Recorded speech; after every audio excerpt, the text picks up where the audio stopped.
So what's happening YouTube, the world and everyone else? It's me, Courtney, again doing my UFC predictions. This time it's for UFC 104, which will take place on Saturday the 24th of October 2009 at the Staples Center in Los Angeles. The main event on this card is Lyoto Machida versus Mauricio Shogun Hua. Machida is unbeaten, he's 15-0. Shogun is 18-3. Machida is like a mystical warrior from another dimension. He's just different. I've never seen anything like it. He's just different. You find another guy that fights in MMA like him, and he should be in the UFC as well, because this guy's different. Very elusive, very unorthodox. Probably due to his karate background. That's the way they move in that style of karate. His last two wins have come via KO. He smashed Rashad Evans, put him into flipping another dimension. Thiago Silva is still in that other dimension as well. I don't think he's come back. But before that, his wins were coming by decision. People started to label him as boring. But he was a very effective fighter. It still is, sorry. So Machida, that's what you Machida. But then you have Shogun, who is he's a very good fighter. His boxing may not be the best, but the way he puts his stuff together is really good. In 2005, he was the best light heavyweight in the world when he smashed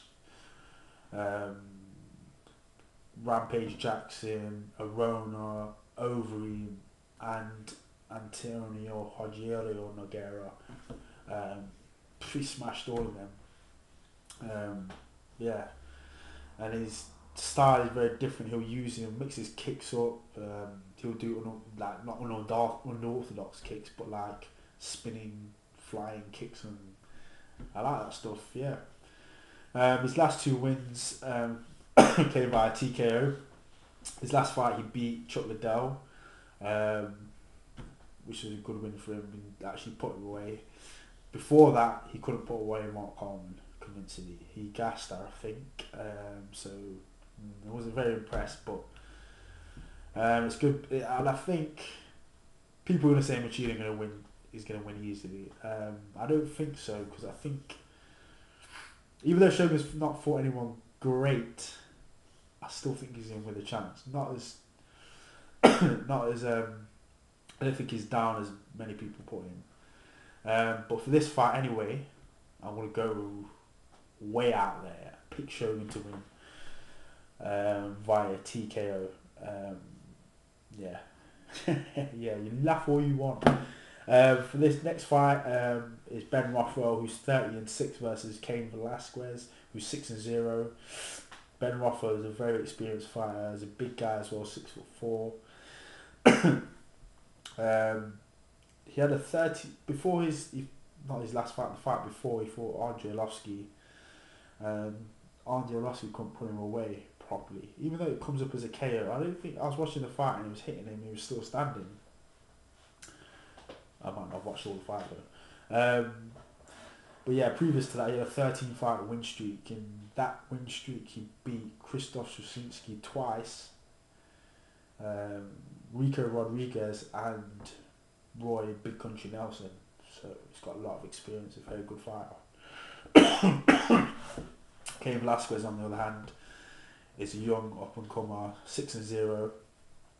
He's a very good wrestler, very fast. Most of his wins have come via TKO.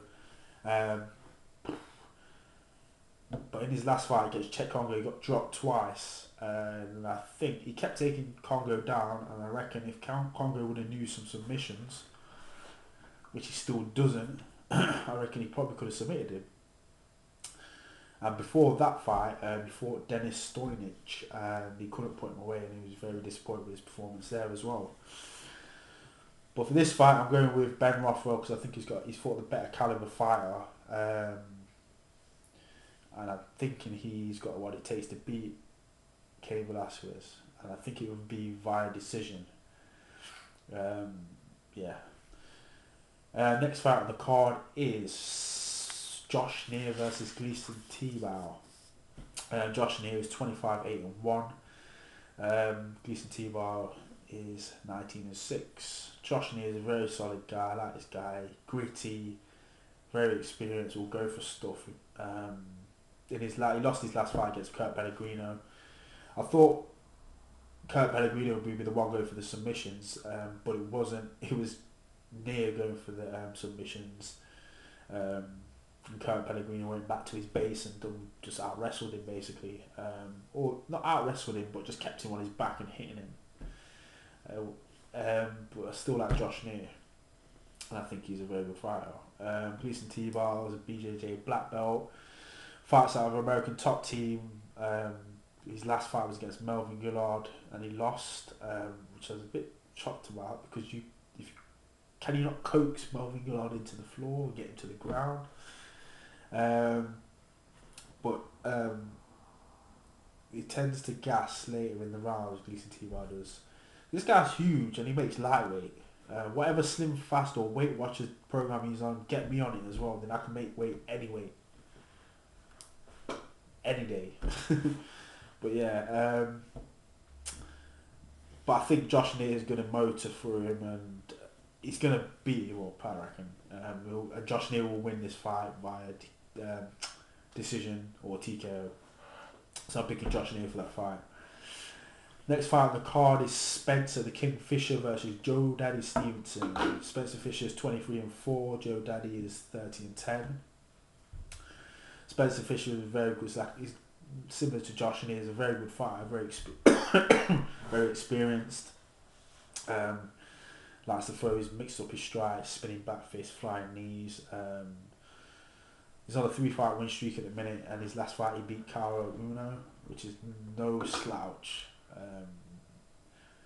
I think it was a split decision win as well. But yeah, Spencer Fisher's a good fighter. But then you got Joe Stevenson, who is, his wrestling is really good. His jits and his guillotine is sick. Could choke out a flipping ox with that guillotine.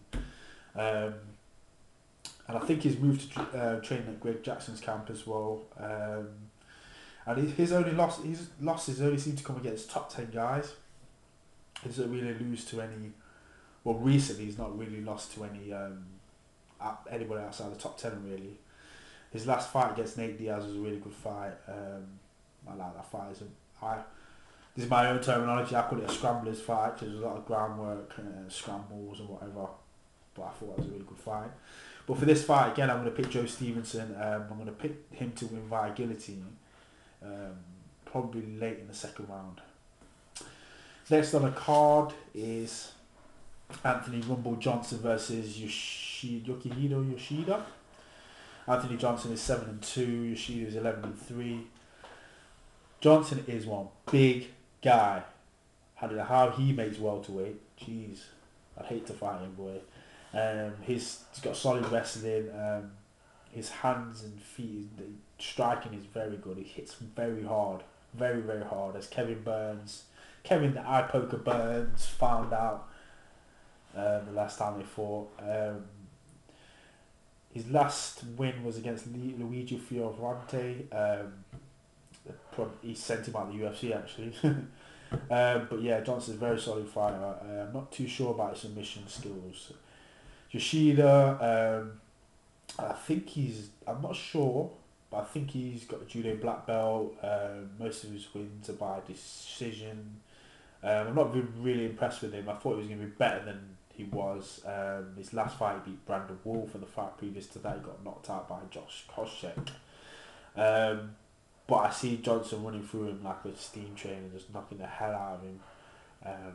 But yeah, I'm going to pick Johnson to win that fight via brutal KO. Even worse than the Koscheck one. That is, yeah, it's going to send him into another dimension out there. But anyway, this is Courtney. Rate my video, comment. I'm going to leave the preliminary fight predictions up here. Follow me on Twitter. But anyway, peace.